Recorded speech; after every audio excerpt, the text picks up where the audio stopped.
Hello students, welcome to my YouTube channel Let's Learn with Dr. Sarita।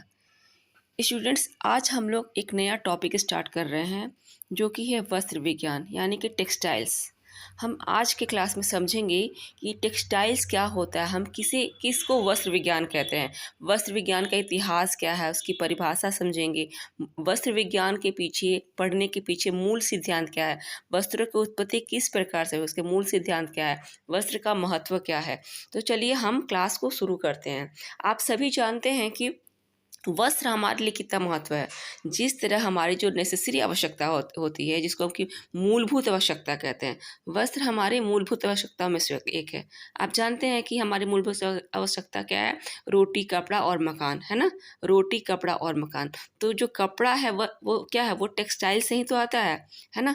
तो हम आज textiles के बारे में ही हम आज के क्लास में, आज हमारा ये पहला क्लास होगा जिसमें हम टेक्सटाइल से रिलेटेड सारी बातों को समझने का प्रयास करेंगे कि टेक्सटाइल्स कहते कि क्यों हैं, इसकी उत्पत्ति किस प्रकार से हुई, इसकी परिभाषा क्या है, इसके पीछे कौन से सिद्धांत काम करते हैं तथा इसका महत्व क्या है।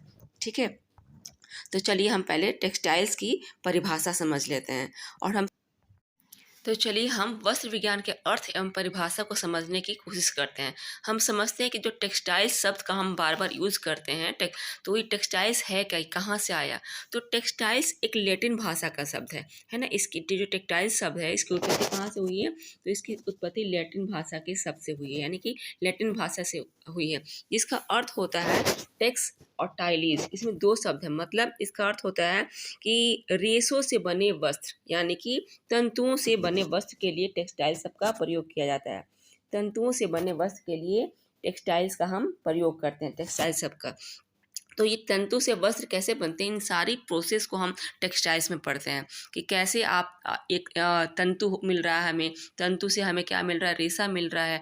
रेशा से फिर उस पर सारी प्रक्रियाएं होती हैं, तब धागा बनता है, धागा से तब वस्त्र बनता है, और वस्त्र से फिर गारमेंट बनते हैं, जो गारमेंट जिसको हम पहनने योग्य कपड़ा कहते हैं।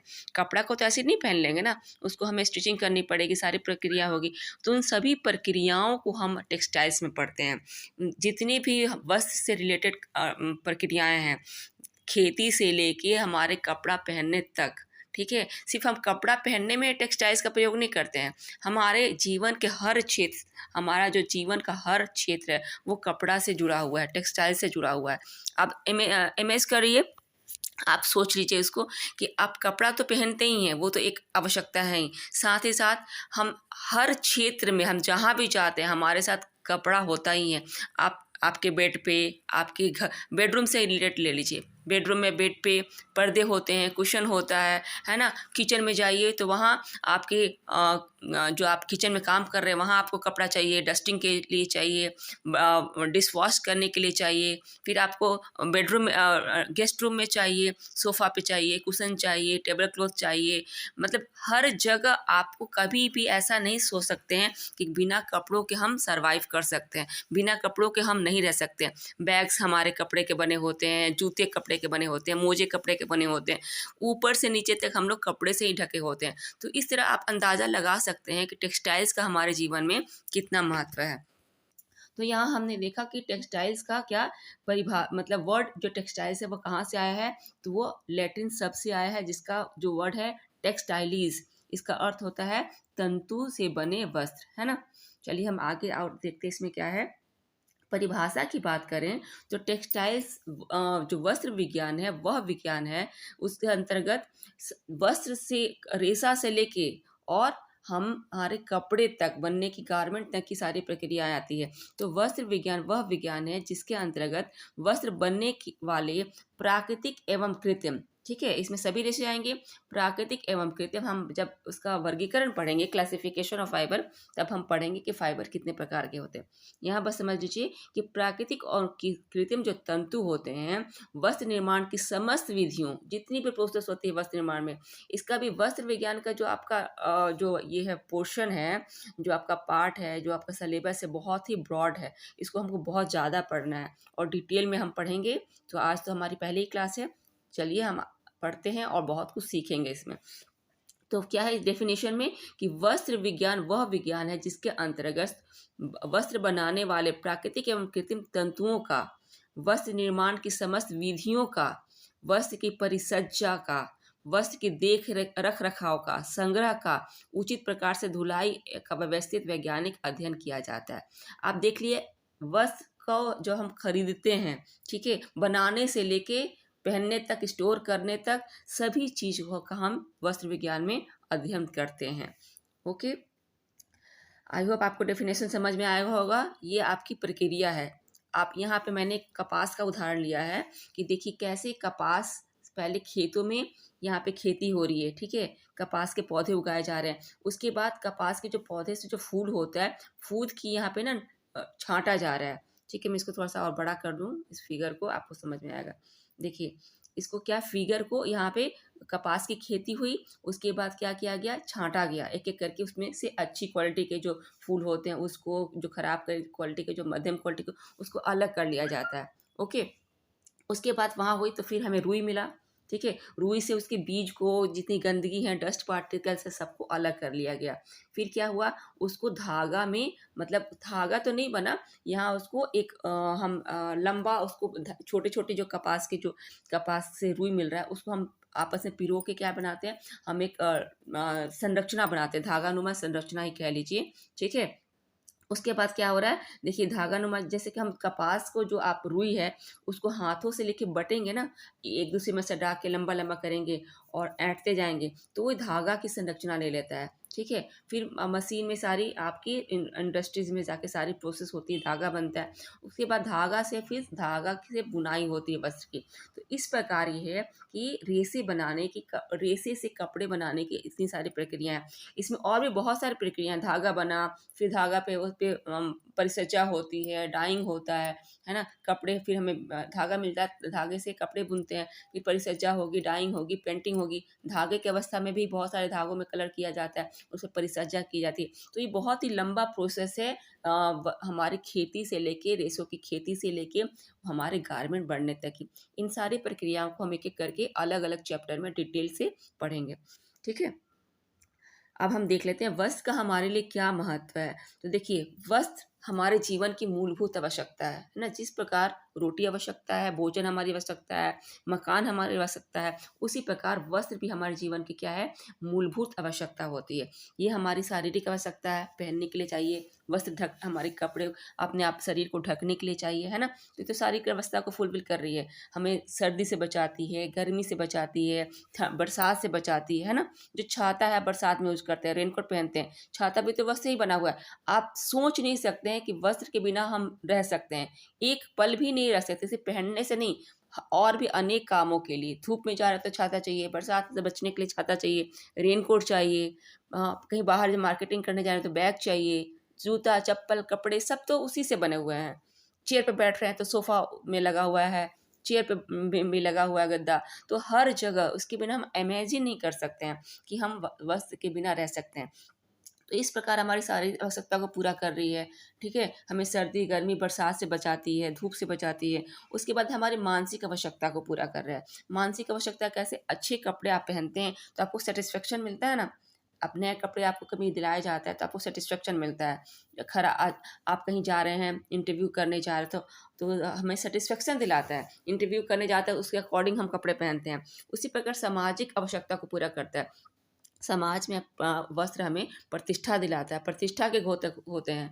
जब पहली बार आप किसी से मिलते हैं तो आप नहीं भी बोलेंगे तो आपके पहनावे से लोग जज कर लेते हैं, अंदाज़ा लगा सकते हैं कि किस बैकग्राउंड से बिलोंग करता है, इसका स्टेटस क्या है ना। आपकी स्टेटस को भी जज करते हैं, आपके व्यवहार को भी लोग जज कर लेंगे, आपके मतलब आप जो पहनते हैं कपड़े, तो आपका अंदर क्या फीलिंग है वो भी तो शो करता है। कपड़े आपके स्टाइल करने का, आपकी फीलिंग को भी प्रदर्शित करता है कि आप कैसा सोचते हैं। तो इस प्रकार वस्त्र हमारी मूलभूत आवश्यकता है, शारीरिक आवश्यकता को फुलफिल करती है, मानसिक आवश्यकता को फुलफिल करती है और सामाजिक आवश्यकता को फुलफिल करती है। ओके, चलिए नेक्स्ट हम देख लेते हैं। अब हम आ जाते हैं कि वस्त्र, हमने देखा कि वस्त्र का महत्व क्या है हमारे लिए, ठीक है। वस्त्र का उत्पत्ति क्या, कहाँ से हुई, किस शब्द से हुई।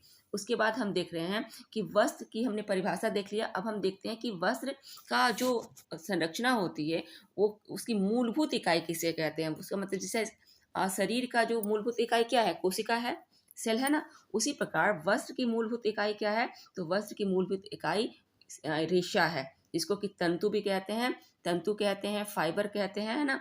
ये क्या है? रेशा है। वस्त्र की मूलभूत इकाई रेशा है, जिसको कि हम तंतु भी कहते हैं और फाइबर भी कहते हैं। अब देखिए इसका डेफिनेशन एक सेडलर महोदय हैं, ठीक है, एक सेडलर महोदय, उन्होंने इसका डेफिनेशन कैसे दिया है? तो हॉलन सेडलर तथा लिम्फोर्ड के अनुसार क्या है?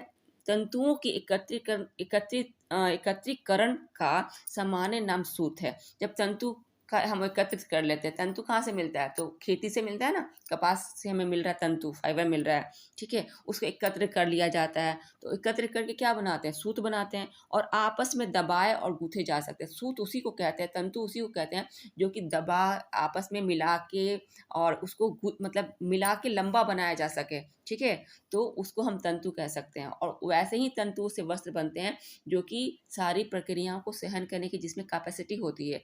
जैसे कि मान लो कि वस्त्र बनाना है तो तंतुओं का आपस में मिलाएंगे, फिर उसको खींचेंगे, बटेंगे, है ना, काताई करेंगे, उस पर रगड़ाव होगा, खिंचाव होगा, तो वो सारी कैपेसिटी, सारी प्रक्रिया सहने की जिसमें जिस तंतुओं में कैपेसिटी होती है, उसी से वस्त्र बनाए जाते हैं। सभी तंतुओं से वस्त्र नहीं बनाए जाते हैं। हमारे प्रकृति में बहुत प्रकार के तंतु मिलते हैं, लेकिन कुछ तंतु से वस्त्र नहीं बनाया जा सकता, जैसे कि सन का है, जूट का है। जूट से हम बैग तो बना सकते हैं, जूते बना सकते हैं, दरी गलीचे बना सकते हैं, लेकिन पहनने वाले कपड़े हम नहीं बनाते हैं, क्योंकि उसमें खिंचाव सहने की कैपेसिटी नहीं है, उस पर तनाव सहने की कैपेसिटी नहीं है। वो उन सबको मशीन की जो क्रियाएं होती हैं उसको बर्दाश्त नहीं कर सकता है, वो कमज़ोर रेशा है। तो इस प्रकार हम आगे सारा डिटेल पढ़ेंगे कि रेशों में कैसे रेशों से कपड़े बनते हैं, कैसे तंतु से कपड़े पहनते हैं, क्या क्या विशेषताएं होती हैं, ठीक है। आज हम इतना समझ लेते हैं कि तंतु किसे कहते हैं। यानी कि तंतुओं को एकत्रीकरण का सामान्य नाम सूत है, जो आपस में दबाए या गूंथे जा सकते हैं, उसको हम रेशा कहते हैं। ओके, देखिए अब हम देख लेते हैं कि इसकी उत्पत्ति कैसे हुई, कैसे हमने वस्त्र पहनने की आवश्यकता महसूस हुई। आप जानते हैं कि हमारे जो पूर्वज क्या थे? आदि मानव थे, जंगलों में रहा करते थे, जो पेड़ों पे रहते थे, पेड़ पौधे के फल वगैरह खा के ही अपना जीवन सरवाइव करते थे, वो कपड़े नहीं पहनते थे। तो आवश्यकता कैसे हुई? कैसे हम आदि मानव से यहाँ तक अभी सब जो हम यहाँ पे मॉडर्न एरा में आए हुए हैं, मॉडर्न एरा में कैसे कपड़े पहन रहे, विभिन्न प्रकार के कपड़े पहन रहे, इसकी तो कोई ना कोई प्रोसेस हुई होगी ना। तो क्या है, पहले हम नग्न अवस्था में रहते थे, यानी कि नेकेड स्टेज था।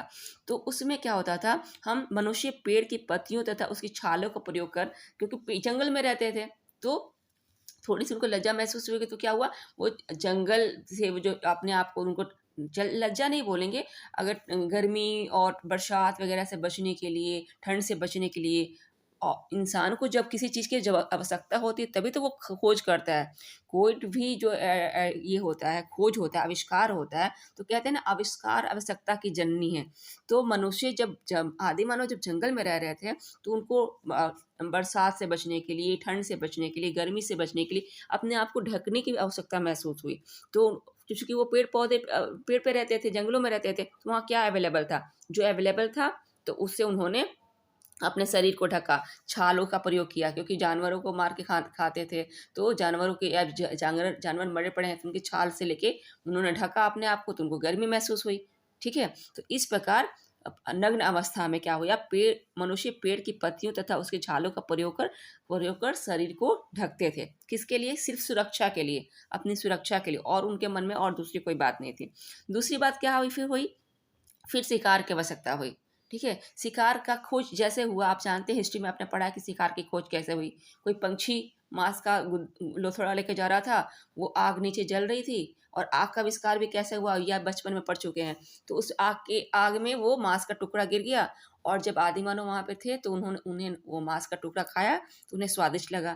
तो इस प्रकार उन्होंने भी शिकार करना शुरू कर दिया। तो शिकार की अवस्था में क्या हुआ, तो जानवरों को जब मारते थे तो मांस तो खा लिए, और पका के, और उसके छाल का वो लोग कपड़े के रूप में, अपने को लपेटने के रूप में, अपने शरीर को ढकने के रूप में करने लगे, ठीक है। उसके बाद क्या हुई, कृषि की अवस्था हुई, ठीक है। विकास की अवस्था में इंसान का जब विकास हो रहा था, तो कृषि की अवस्था हुई, एग्रीकल्चर स्टेज आया। तब क्या हुआ, एग्रीकल्चर स्टेज में उन्होंने देखा कि जो चिड़िया थी वो घोंसले बना रही थी एक एक तिनका को लेके। और आप चिड़िया के घोंसले को देखेंगे तो लगेगा कि वो बुना हुआ है। तो उन्होंने इंसानों ने देखा, आदिमानव ने, कि जो पेड़ पौधे जो चिड़िया होते हैं घोंसले से प्रेरणा उनको मिली और तब उन्होंने वस्त्र बनाना प्रारंभ किया। तब वो भी वो जो हमारे छाल ये होते हैं, रेशे होते हैं, रेशों उस वक्त रेशे ऐसे ही मिलते थे जैसे कि आप पुआल हो गया, तो उनको बट बट के उन्होंने आपस में जोड़ जोड़ के उससे कपड़ा बनाना, रेशा बनाना, वस्त्र बनाना शुरू किया। ठीक है, तो इस प्रकार हम देखते हैं कि कितनी अवस्था हुई हमारे वस्त्र विज्ञान की उत्पत्ति की अवस्था, नग्न अवस्था, शिकार की अवस्था, कृषि की अवस्था, है ना। ये 3 अवस्थाएं थी हमारी। उसके बाद क्या हुआ, सामाजिक अवस्था आई। 5 अवस्थाएं, वस्त्र विज्ञान की उत्पत्ति की 5 अवस्थाएं। कौन कौन सी अवस्था हमने देख लिया, हमने देखा नग्न अवस्था, नेकेट स्टेज, हंटिंग स्टेज, उसके बाद एग्रीकल्चर स्टेज। अब हम देखते हैं सामाजिक अवस्था। तो जब और विकास हुआ, ठीक है, डेवलपमेंट हुई, हमारे संस्कृति की डेवलपमेंट हुई, विकास हुआ, तो मनुष्य का जीवन सामाजिक वर्गों में बंटने लगा, है ना। स्टेज बनने लगे, सामाजिक जो वर्ग व्यवस्था है वो बंटने लगा। तब क्या हुआ, सामाजिक जीवन व्यक्ति जीने लगा, क्योंकि खेती करने लगा था। तो खेती करने लगा तो एक जगह पे रहने लगा, एक जगह पर रहने लगा तो एक दूसरे पर डिपेंड भी तो होंगे। कोई खेती कर रहा है, कुछ कोई और मछली पाल रहा है, कुछ कोई और कर रहा है, तो एक दूसरे से आदान प्रदान विनिमय प्रणाली शुरू हुई। तो वही तो सामाजिक व्यवस्था है, एक जगह रहने लगे तो उन्होंने कुछ परंपराएं विकसित हुई और तब उन्होंने वस्त्र का प्रयोग करना भी उसमें से एक परंपरा था। ठीक है, उसके बाद आई आधुनिक अवस्था, मॉडर्न एरा। मॉडर्न एरा में हम विभिन्न प्रकार के कपड़े पहनते हैं, वैज्ञानिक अवस्था भी इसको कहते हैं, मशीन अवस्था भी कहते हैं। और मशीन अवस्था आया तो मशीन का एरा आया, तो क्या हुआ, मशीन युग आया तो संश्लेषित रेशे बनने लगे। इंसान इतना डेवलप कर चुका था कि अलग अलग सिंथेटिक फाइबर बनाने लगा, है ना। और ये सिंथेटिक फाइबर किसकी देन है, तो ये आधुनिक अवस्था की ही देन है। ठीक है, नेक्स्ट हम देख लेते हैं कि परिधान के मनोवैज्ञानिक तत्व क्या है। वस्त्र विज्ञान की उत्पत्ति के 4 सिद्धांत हैं। कौन कौन सिद्धांत हैं, तो पहले लज्जाशीलता, जिसको को मोडेस्टी कहते हैं। ये जो सिद्धांत है इसके अंतर्गत मैंने वैज्ञानिकों ने ये सोचा कि मनुष्य को अपने शरीर को ढकने की इच्छा तब शुरू हुई होगी जब उसे शर्म का एहसास हो गया। ठीक है, शर्म का एहसास हुआ होगा, इसीलिए इसको क्या कहते हैं, लज्जाशीलता का सिद्धांत कहते हैं। उसको लज्जा महसूस हुई होगी तब उन्होंने अपने शरीर को ढकने का स्टार्ट किया होगा। शर्म के कारण मनुष्य ने अपने शरीर को ढकना शुरू किया। तो एक क्या शब्द हुआ, ये मोडेस्टी हुआ। इस शब्द को कहते हैं मोडेस्टी। मोडेस्टी एक प्रचलित शब्द है, अपने अपने जाति, अपने अपने पेशे के अनुसार बदलता रहता है। समाज में कब क्या, कौन क्या पहनेगा, इसको क्या कहते हैं, मोडेस्टी कहते हैं। ठीक है, तो मोडेस्टी का मतलब हुआ लज्जाशीलता। यानी कि हमारे जो वैज्ञानिक थे, उन्होंने, मनोवैज्ञानिकों ने ये सोचा कि मनुष्य ने कपड़ा पहनना क्यों शुरू किया होगा। तो उन्होंने उसको बताया कि शर्म के कारण, यानी कि लज्जाशीलता के कारण वे कपड़ा पहनने लगे। ठीक है, नेक्स्ट क्या है, फिर किसी ने कहा, अन्य दूसरे मनोवैज्ञानिक ने कहा कि नहीं, अलज्जाशीलता। अलज्जाशीलता में है मतलब हम अपने शरीर के कुछ पार्ट को दिखाना चाहते हैं। जैसे कि कुछ मनोवैज्ञानिकों ने कहा कि मोडेस्टी का नतीजा नहीं है, यानी कि शर्म का नतीजा नहीं है, बल्कि उसका कारण कुछ और है। व्यक्ति कपड़े पहनकर अपने को ढकता नहीं है, बल्कि उन अंगों को दिखलाना चाहता है जिससे वो दूसरे को आकर्षित करना चाहता है ना। तो विद्वानों ने क्या कहा कि हम कपड़े पहनने से सिर्फ अपने शरीर को ढकते नहीं हैं, लज्जाशीलता नहीं है, बल्कि हम अपने शरीर से दूसरों को आकर्षित करने के लिए कपड़ा पहनते हैं। ठीक है, तो इसको क्या कहा गया, इसको कि अलज्जाशीलता कहा, इमोडेस्टी कहा गया। ठीक है, पहला मोडेस्टी था, फिर दूसरा इमोडेस्टी की थ्योरी आई। ठीक है, मोडेस्टी में क्या था, लज्जाशीलता में कि हम लज्जा के कारण शरीर को ढक रहे हैं, लेकिन अलज्जाशीलता में मतलब है कि हम लज्जा के कारण नहीं ढक रहे हैं। हम ढक किसके लिए रहे हैं, हम अपने शरीर के कुछ पार्ट्स को उभारना चाह रहे हैं, लोगों को अट्रैक्ट करना चाह रहे हैं, इसलिए कुछ भागों को ढक ले रहे हैं। और जो भाग ढका हुआ है तो वो लोगों को वहाँ पे इंटरेस्ट लगता है कि ये कौन सा भाग ढका हुआ है। तो इसके वजह से हम, आप देखेंगे कि कोई औरत अगर घूंघट में जा रही है, ठीक है, पहले अब तो घूंघट लोग पहनना बंद कर दिए हैं, लेकिन कहीं कहीं अभी भी ये प्रथा है। तो लोग, कोई जो औरत घूंघट में जा रही होती है, राजस्थान में ये कल्चर अभी ज़्यादा है, ठीक, यूपी में भी कुछ जगह है, तो क्या होता है कि लोग क्या करते हैं, उस औरत को जो घूंघट में जा रही है उसको देखने का बहुत मतलब लोगों में उत्सुकता रहती है, क्योंकि वो तो दिख तो नहीं रहा है। तो यही अलज्जाशीलता सिद्धांत भी यही कहता है कि हम अपने शरीर को कपड़ों से ढकना इसलिए शुरू कर दिए क्योंकि हम अपने शरीर के कुछ भागों को, अपने लोगों को आकर्षित करना चाहते हैं। ठीक है, तो मैंने वैज्ञानिक ने कहा कि ये मोडेस्टी के कारण हम कपड़ा नहीं पहन रहे हैं। कपड़े पहनकर हम अपने व्यक्तित्व को ढकते नहीं हैं, बल्कि उन अंगों को ढककर लोगों को आकर्षित करते हैं। ठीक है, विद्वानों का मानना था कि शरीर को और आकर्षक बनाने के लिए मनुष्य ने कपड़ा पहनना शुरू किया, और इसे हम क्या कहते हैं, इनमोडेस्टी कहते हैं। नेक्स्ट क्या है, नेक्स्ट सुरक्षा। कुछ विद्वानों ने कहा कि ना तो इनमोडेस्टी है ना मोडेस्टी है, यानी कि ना लज्जाशीलता है ना अलज्जाशीलता है, बल्कि हम अपने शरीर को सुरक्षा के लिए पहनाते हैं कपड़ा। शरीर को हम गर्मी, बरसात, ठंड से सुरक्षा प्रदान करने के लिए कपड़ा पहनाते हैं। ठीक है, इसे क्या होता है, सुरक्षा के सिद्धांत के अंतर्गत मनोवैज्ञानिकों ने यह सोचा कि कपड़े पहनकर न केवल शरीर बल्कि मनोवैज्ञानिक सुरक्षा भी मिलती है, सामाजिक सुरक्षा भी मिलती है ना, संतुष्टि मिलती है, हमें अच्छा लगता है। तो इस प्रकार सुरक्षा के सिद्धांत को कुछ मनोवैज्ञानिकों ने माना। यहाँ मनोवैज्ञानिकों में मतभेद रहा है। ठीक है, उसके बाद कुछ ने कहा कि नहीं, ये तीनों सिद्धांत गलत है, सजावट के लिए हम कपड़े पहनते हैं। इस सिद्धांत से का मतलब हुआ कि हम अपने आप को सजाते हैं, संवारते हैं, और सजाने संवारने के उद्देश्य से हम कपड़ा पहन रहे हैं। तो इस प्रकार हम देखते हैं कि जो वस्त्र की जो मूल सिद्धांत हैं वो क्या है, परिधान के मनोवैज्ञानिक तत्व क्या हैं, 4 हैं: लज्जाशीलता, अलज्जाशीलता, सुरक्षा और सजावट। नेक्स्ट जो वीडियो होगा उस पर हम रेशों का वर्गीकरण देखेंगे कि किस प्रकार से वर्गीकरण कर रहे हैं, और तंतु से कैसे हमारे वस्त्र बनने की प्रक्रिया, गारमेंट बनने की प्रक्रिया क्या होती है। तो चलिए आज के लिए इतना ही। Thank you so much.